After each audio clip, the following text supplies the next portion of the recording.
A crippling blow for public health care as nurses are a no-show on the job. Good evening, everyone. I'm Keishla Adderley, and welcome to the Bahamas Tonight, the National Report. Topping news tonight, nurses in the public health care system staged a mass sick-out across the country today, significantly impacting health care services. Fern Carey tells us that the move is due to a number of issues that nurses want resolved. Public health care nurses across the country staged a sick-out Monday, reportedly in an effort to bring attention to a number of outstanding issues.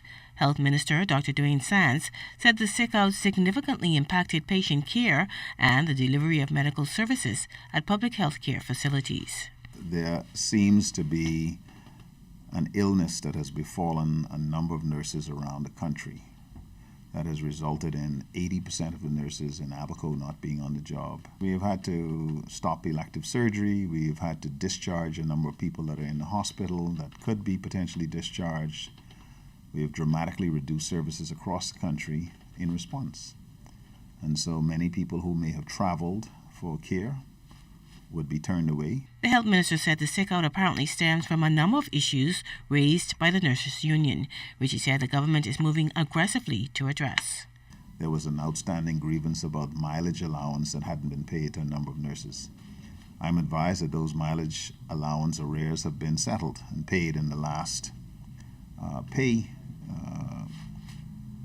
last month. There were some issues about lump sum payments of $600 owed to a number of nurses. That has been paid.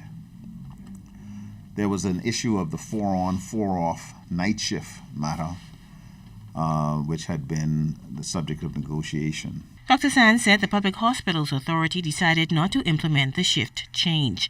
He said as far as he is aware, the Nurses Union has no active matters before the Ministry of Health and its agencies. He urged the nurses to return to work and union leaders to return to the bargaining table.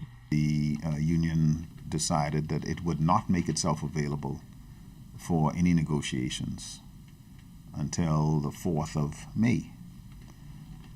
And so to say that we are surprised and disappointed that this action would have been taken today would be an understatement. I apologize now to those persons who have been inconvenienced. I can assure the Bahamian public that we will continue to work aggressively to resolve whatever matter. Now we reached out to head of the Nurses Union, Amancha Williams, for a comment. However, our calls were not returned up to news time. Fern Carey, ZNS Network News.